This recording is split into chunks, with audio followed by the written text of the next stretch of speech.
Police निरीक्षकाच्या छातीवर बुक्की मारून धक्काबुक्की केल्याची घटना पोलीस स्टेशनमध्ये घडली। सोलापूर शहरातील फौजदार चावडी पोलीस ठाण्यात वरिष्ठ पोलीस निरीक्षकाला छातीवर बुक्की मारत पोलीस शिपायाच्या शर्टाला धरून ओढाओढी करून त्यांना धक्काबुक्की केल्याप्रकरणी एका युवकाविरुद्ध गुन्हा दाखल झाला आहे। नाईट्या उर्फ ओंकार संतोष नलावडे राहणार सुंदरबाई ढागा प्रशाला दमाणीनगर सोलापूर असे गुन्हा दाखल झालेल्या युवकाचे नाव आहे। पोलीस कॉन्स्टेबल दिनेश नारायण घंटे यांनी या प्रकरणी फिर्याद दिली आहे।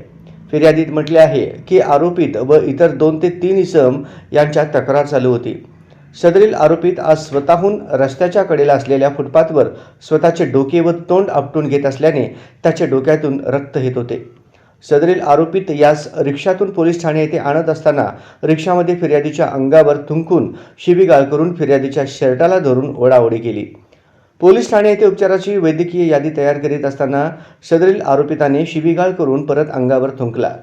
आरोपित हा आरडाओरडा करीत असताना वरिष्ठ पोलीस निरीक्षक अरविंद माने यांनी त्यास शांत बसण्यास सांगत असताना त्याने माने यांच्या छातीवर डाव्या बाजूस हाताने बुक्की मारली, तर त्यास अडवत असताना त्याने हाताने त्यांच्या उजव्या हाताच्या मनगटाजवळ मारल्याने त्यांना जबर मुक्का मार लागलाय। सदर इसमाने पोलिसांचे शासकीय कामात अडथळा आणून फिर्यादीस धक्काबुक्की करून व पोलीस निरीक्षक माने यांच्या छातीवर मारून जबर दुखापत केली आहे।